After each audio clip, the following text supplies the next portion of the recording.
Assalamualaikum warahmatullahi wabarakatuh. Hari ini kita kedatangan Vios Gen 1. Rencana awalnya adalah setirnya oblak. Jadi udah coba sporing tapi nggak bisa.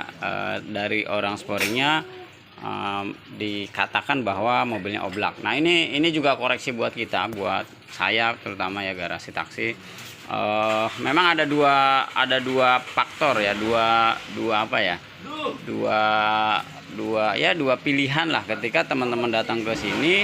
Misalnya setirnya oblak doang, nah kita rapihkan di oblaknya doang gitu. Nah saat itu udah selesai semua, tapi kemudian ada masalah lain, dan itu jadi banyak gitu.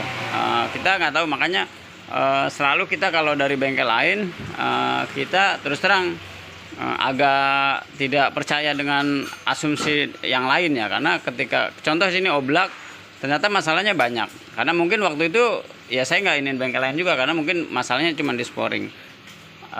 Setelah kita cek, ya mau nggak mau kita bongkar, kita cek oblaknya udah selesai, kita tes jalan, mobilnya masih nggak enak, mobilnya masih geladak geluduk. Nah setelah dicek ternyata shock breakernya rusak, shock breakernya sudah mati.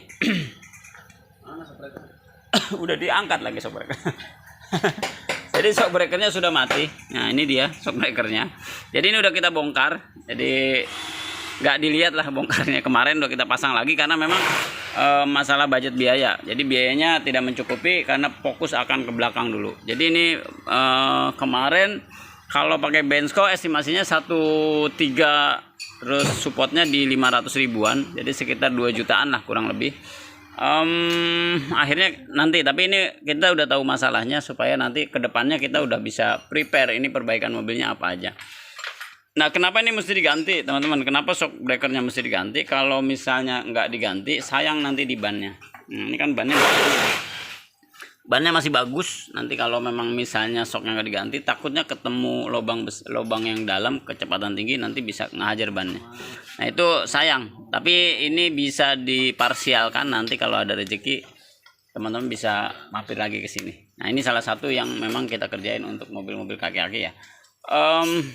Akhirnya kita bongkar belakang, juga kita akhirnya inspeksi ulang aja, dicek semua, ketemu di bearingnya bermasalah, jadi bearingnya sudah dengung. Nah ini prioritas pertama yang memang harus dikerjain, akhirnya bearing. Kenapa? Kalau bearingnya misalnya macet di jalan otomatis towing. Kalau memang misalnya di shock breaker itu masih bunyi baru geluduk-geluduk aja, teman-teman tinggal masalah kecepatan aja. Nah ini kita ganti bearing, sama kampas remnya juga habis, kita juga ganti di kampas remnya. Ini biaya untuk Gen 1, bearingnya 750.000, merek ini sudah ganti, sudah sama bongkar pasang ya. Bearingnya 600, jasanya 150.000. Jadi kalau teman-teman bawa barang sendiri berarti 150.000 aja, sama kampas rem di 300.000, merek Birken sudah sama pasangnya. Nah kurang lebih seperti itu teman-teman, mudah-mudahan bermanfaat.